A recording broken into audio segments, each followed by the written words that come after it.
I think the flip of my life being so easy is that I guess what I'm seeing is like, I haven't had to like work for stuff necessarily. And now that I'm getting older and claiming my desires more, I do have to like be responsible for them and work for them. And I actually collapse a lot. I know. I love when everyone's like, you're so unfuckwittable. I'm like, if you guys all knew, I'm like having meltdowns like every other day. Oh, that's interesting with that line about collapse, about just collapsing into a puddle and like where, yeah. I do that a lot. And when I tell people that, they're always surprised. And I'm like, why? I don't get what you guys like are, I don't know. But I know the collapse comes from that, how you said, was it swaddling or like? Yeah. Are you like, is part of that energetic that you're talking about, is that like an inevitable response to collapsing? Is it something you're almost calling in to gather you up again?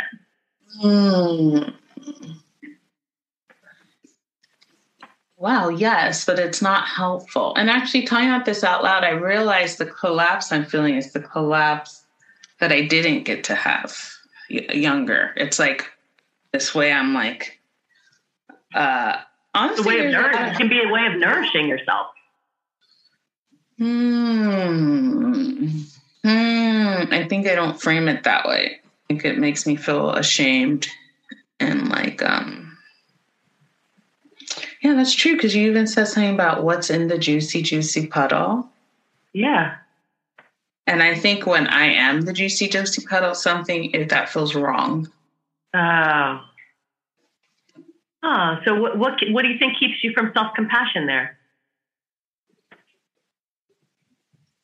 I think I'm scared of like, I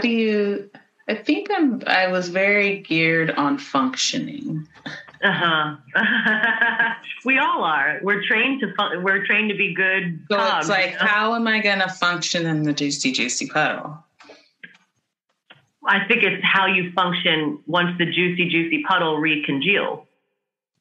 By allowing the juicy, juicy puddle to like run its full cycle and recongeal, then you start to function with ease.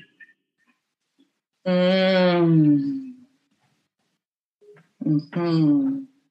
then ease, because if ease is what brings you out of that, ease is what carries you away from that. Does that make sense? And then even with the rest of the reading that talked about, I don't know, but I definitely got the hit about, I spill a lot because I'm big. Since I'm a big energy, I spill a lot. So I think too, it's a struggle of like almost like, oh, I'm big and it spills, but then needing, like you said, needing to know when to be able to be like, okay, let's turn the faucet off, or like, let's streamline. Yeah, build that valve. Mm-hmm. So yeah, I feel like I don't really have a valve. Okay, well, because part of how do you connect with your true nature is going to be with a skillfully built valve.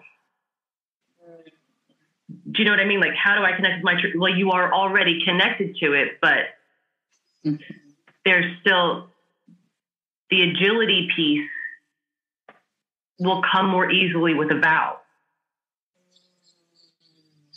And it's so funny because you're talking about a valve and it's so foreign to me. I literally hear my brain saying, what does that even mean? Well, like if it's otherwise it's leaking, right? Yeah.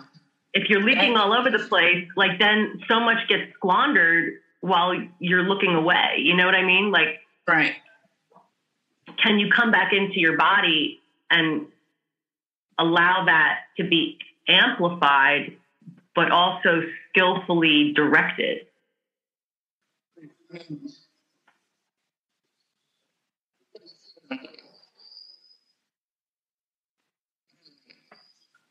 So funny. Whatever this is doing to me. Yeah, my system's like metabolizing, like it's just like like, because I think I grew up in so much control that I mean, I'm reckless. I mean, my life is like, people are like, oh, you're so bold, but as I get older, it was like, well, I was just a reckless person. Oh, totally. I can totally relate to that. Exactly. And like that, like even the thought of like taming felt so anathema to everything that I felt was my nature. And then like when I found Zen, they were like, yeah, you're wild. That's great. Meticulous and wild will be more useful.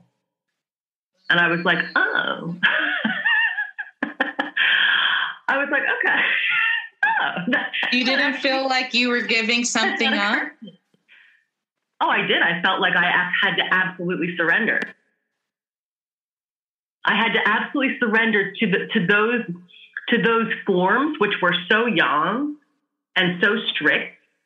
And then as I surrendered to those forms, like I realized I was part of one body, like that one body of the Sangha of Zen, and then that one body of the subtle Sangha that envelops the whole ecology that I'm emerging from. So it became no longer me submitting to these rigid actions, but me emerging from them out of the long line of deep time and the huge span of space. Can I ask what that looked like? Like when you say submitting to, did you like, so for instance, I grew up having to play the piano. Did it look like practicing every day for an hour? Yeah. It looks like chanting together and bowing at the bell and like doing all these things. Like when I first went there, I was like, oh my God, why do people need to bang your head against a bell to realize equanimity? Like that seems completely unnecessary. And then I went there for like a month at a time to like leak all over the place. And then the teacher's like, wow, you're really leaking all over the place. Do you even know? I was like, I do. And I don't care. Like, that's who I am, leaking all over the place. Woo, Willy Waterbug, enjoy. Like, oh, wow. Okay. And then she looked me in the eye and she's like, I have confidence. And I looked at her and I was like, in what? And then over like another year, I realized that her capacity to have the mastery over her enormous field and to feel like a talc mountain where she was both soft and wide and stable and enormous, and you could feel all of time and space in her, that she had the capacity to bring it to that kind of stillness, to that kind of centeredness, to that kind of width and depth and height.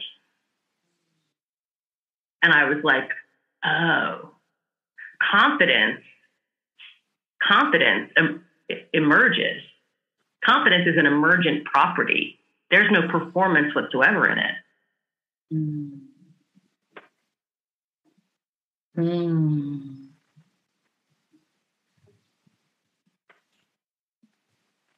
I very much felt what you just said.